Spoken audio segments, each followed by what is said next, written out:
Prezados irmãos e irmãs, sábado da primeira semana da Quaresma, palavra certa na hora certa. A leitura é do livro do Deuteronômio, capítulo 26, de 16 a 19. O salmo é o 118.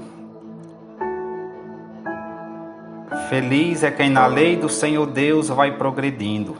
O Santo Evangelho é segundo São Mateus 5, de 43 a 48.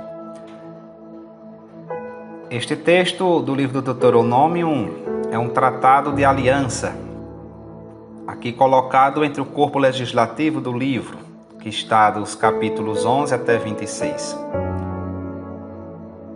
E as bênçãos e maldições que decorrem da observância ou da transgressão dos decretos do Senhor.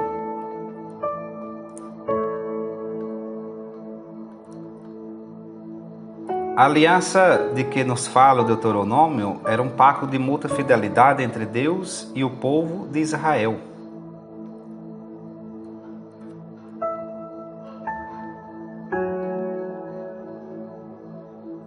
Deus não é um ser longínquo, inacessível. Deus é comunhão, é vontade de salvação para o povo escolhido. É Ele que elege, por amor e gratuitamente, o povo. Aí Deuteronômio 4, de 3 a 7. É Ele que dá a Israel leis e mandamentos que são um caminho de vida e um modelo de sabedoria. Estamos meditando, refletindo, neste ano, durante a Quaresma, a campanha da fraternidade, falar com sabedoria, ensinar com amor. Provérbios 31, 26. Israel é chamado a corresponder a essa graça pela obediência e pela fidelidade a Deus.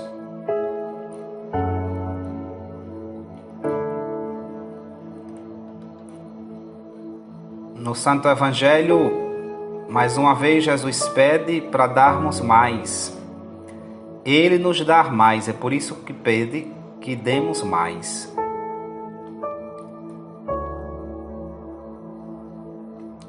Bom, na leitura vemos que a aliança de que trata o Deuteronômio era um pacto de mútua fidelidade entre Deus e o povo de Israel.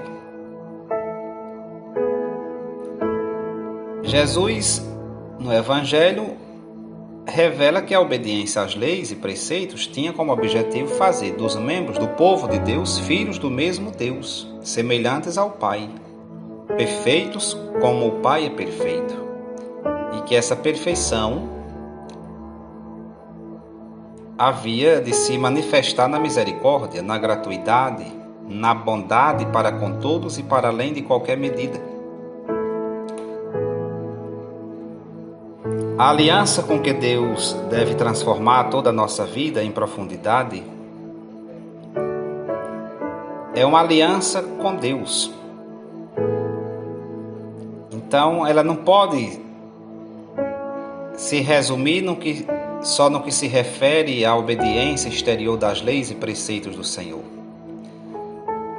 Jesus vai a fundo e fala não de aliança apenas, mas de filiação.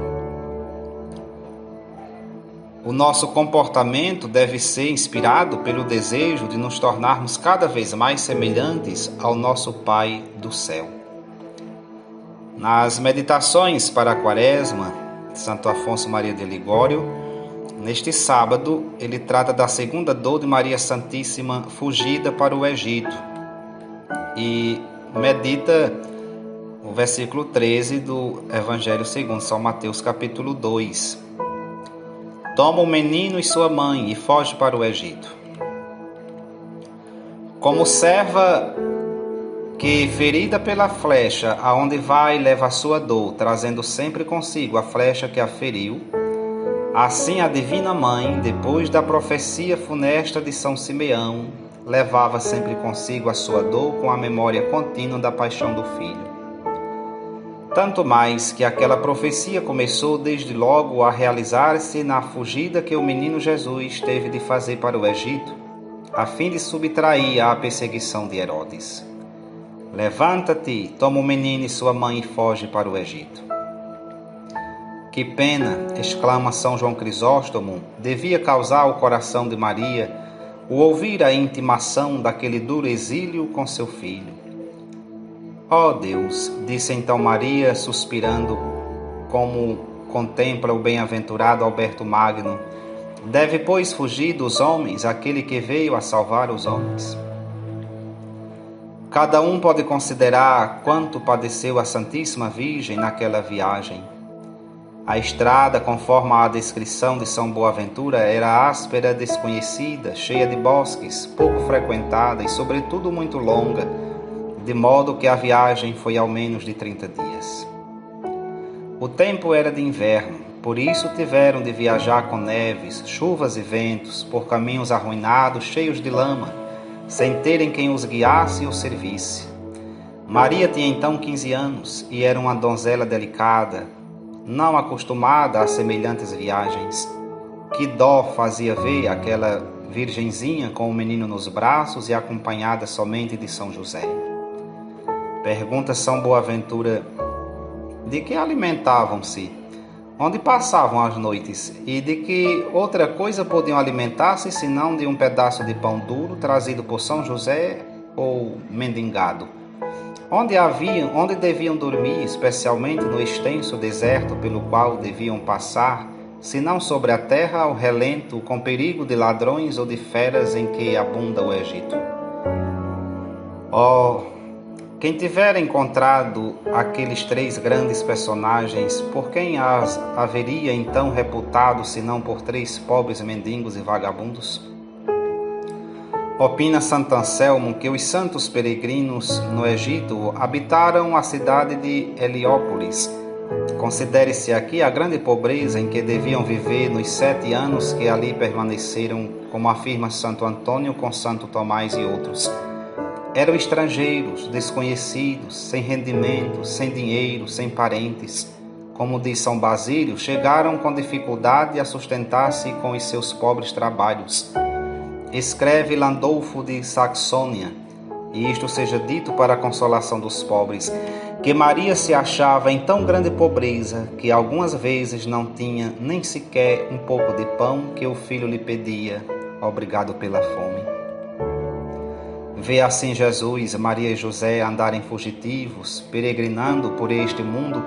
Ensina-nos que também devemos viver nesta terra como peregrinos, sem que nos apeguemos aos bens que o mundo oferece, pois que em breve os havemos de deixar e de ir para a eternidade.